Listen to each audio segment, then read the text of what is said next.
Tell you one thing that's really got us going this week. In our kind of young men, let's call them that, it tends not to happen with women, I've taken to fitting enormous exhaust pipes on the back of their cars. Have you seen this trend? Yeah. Well, we were sent a fantastic photograph this week, and they're always on very inappropriate cars, but check this one out, OK?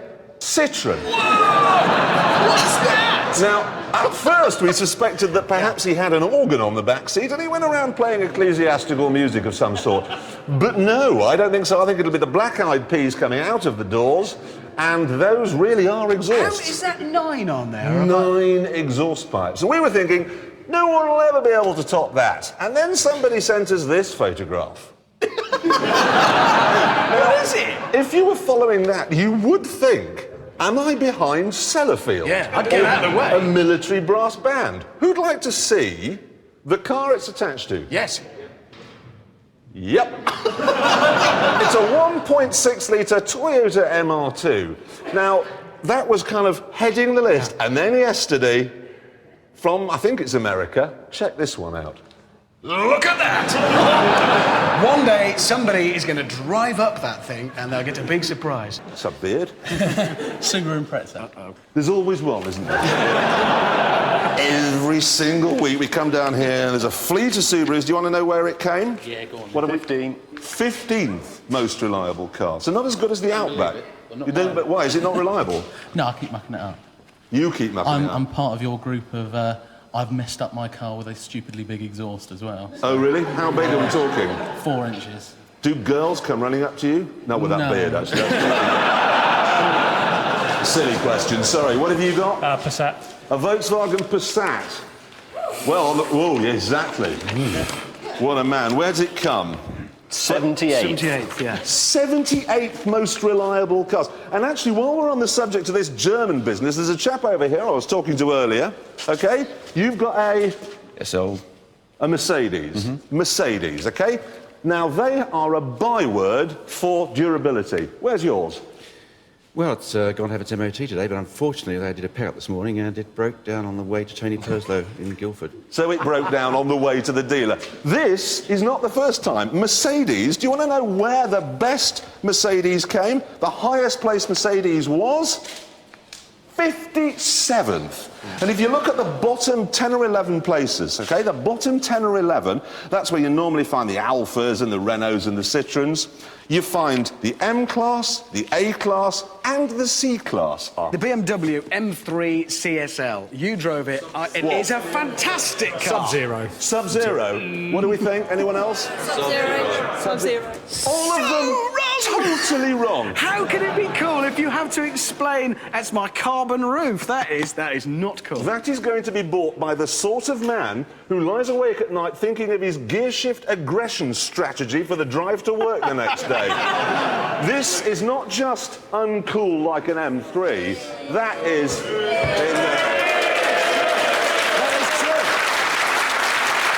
Let's just run this one round the room. Let's just find out. What do you drive, sir? 355. A Ferrari. Yeah. There's an interesting statistic on Ferrari. What is it, James? 90% of people who said they had a Ferrari were lying.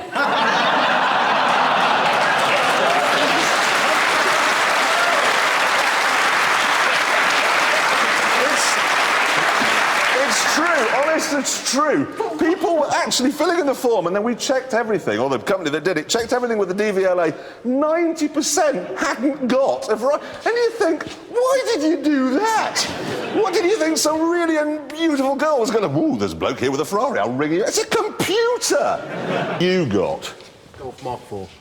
A Mark 4 Golf. Now, there's an interesting one with Golf, isn't there? Yeah. Now, there's a lot of cars based around the Golf. You know, all the Seats, the Beetle, the Audi A3, the Audi TT... They're all some Golfs Skodas. with different bodies and different badges, OK? Yeah. Now, which do you think is the worst of all the Golf-based cars?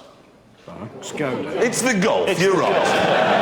The worst Golf is a Golf. If you want to buy a Golf, don't get a Golf. That's basically what we've learned from this survey. Right, here's one that I drove, and this is a truly awesome car. The Porsche 911 GT3. Fabulous! Uncool. They're No, it's just getting it. why is this uncool? It's just a 911. It's all 911s are uncool. Oh, now you're just dumb. You think? I think 911 suck. I like some of what this audience is saying today. No, they're go somewhere else, Jeremy. They're all... super cool. Thank you, sir. He's coming in an all-black rugby shirt. Go to the back.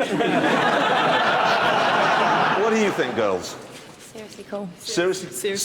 Seriously cool. How interesting that the girls are wrong and the blokes have got it right. I mean, it's a brilliant car, but it's got no back seat. It's just got a load of scaffolding and roll bars. You have to explain Let me put it to you this way. I come to take you out in one of these one night. OK, you say to me, why has it got all that scaffolding in the back seat and the ironmongery? I'd have to explain that to you. How interesting do you think that'd be? Very. Oh, dear. Go out with you. Fine. You see, the thing is... You'd make the second date. Can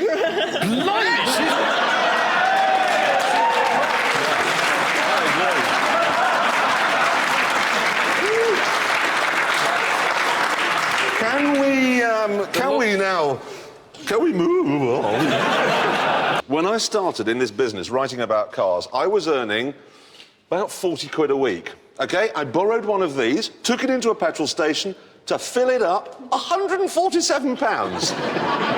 and you had to reset the pump halfway through. So you go like, pump stop, you have to go in and pay, then come out and recommence the filling process. And actually, it's no better today. In fact, it's worse, because the tyres are, how much are they? £550 each. Each? Yep. Each. And if you were to fill this up now, 63, 64 gallon tank, £220 in petrol. Look at that for a face. Unbelievable. And let me ask you a quick question. Have you ever seen a cathedral go round our test track? No. Would you like to see it? Yes. Show it. Here we come up to Chicago. Look at that Feline! Look, he's going to roll it! He's going to roll it! It looks so comical, in fact, that when he's going around the Hammerhead, which is coming up now, you can actually hear the cameraman burst out laughing at it. Listen.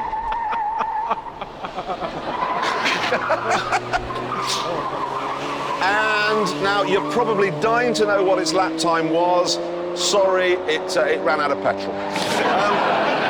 And we certainly can't afford to refill it due to the unique way the BBC is funded, which is very badly. The basis of any romantic car song is the first verse describes the car. Second verse puts it into some kind of dangerous situation. Yeah. It's a Rover, what is it, a Rover? Rover 25. 1990. Well, say 92, something like that. All right. It's a Rover.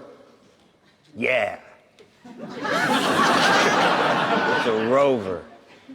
It's got a healthy MOT. It's a Rover. It's driven by an OAP. It's a Rover. It's two-wheel drive. Guy behind it is barely alive. And it rolled off the production line in 1992. It was a monster of design. You could hear the pistons throbbing. I mean, the company had some kind of internal management problem. And they rolled it off the track, and it came out a hatchback. It's a Rover. The engine won't turn over. It's a Rover, driven by someone slightly older. It's got a single paint coat.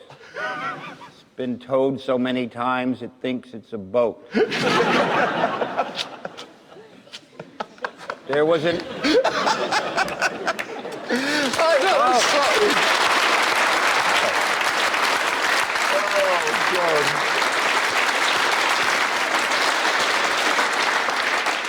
How do you do that?